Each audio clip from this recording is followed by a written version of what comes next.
Здравствуйте, коллеги! Сегодня с вами в рамках медиапроекта «Туториал» я, Людмила Черкова, поговорим о том, как написать поздравительный адрес. Поздравительный адрес представляет собой послание в адрес руководителя или коллег в связи с празднованием персональных или памятных дат и событий. Адрес может вручаться лично, может быть отправлен электронной почтой.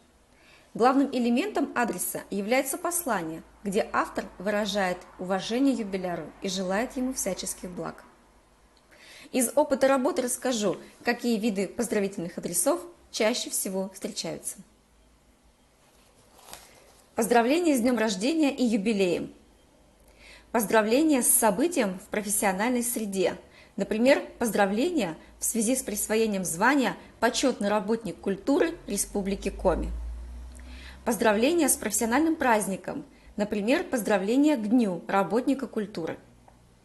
Поздравления с каким-либо всемирным тематическим днем. Сегодня, 1 октября, Международный день пожилых людей. Рассмотрим на примере события, как написать поздравительный адрес. Важно соблюсти структуру текста, определенную последовательность изложения. Начать следует с обращения. Второй пункт текста – рассказ об истории события.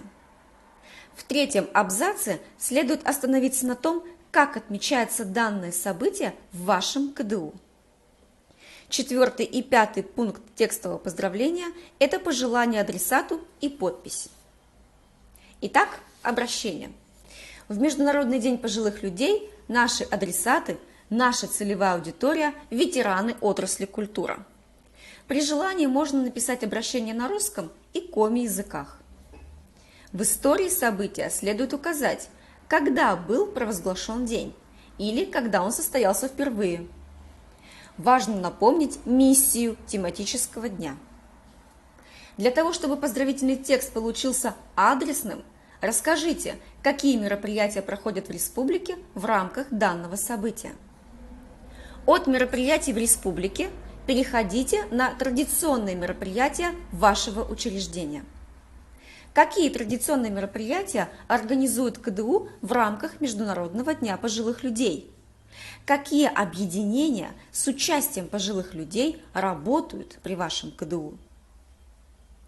Пожелания в поздравительном адресе должны быть, как ни странно, адресными и уместными.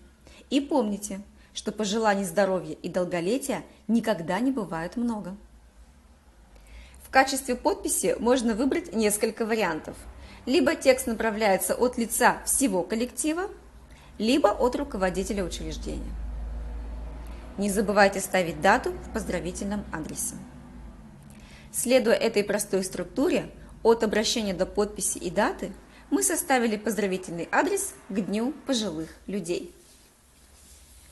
Уважаемые ветераны отрасли культура! 1 октября в нашей стране и мире отмечается Международный день пожилых людей. В 1991 году провозглашен День пожилых людей. Его миссия – напомнить миру о том, что пожилые люди способны внести существенный вклад в процесс развития.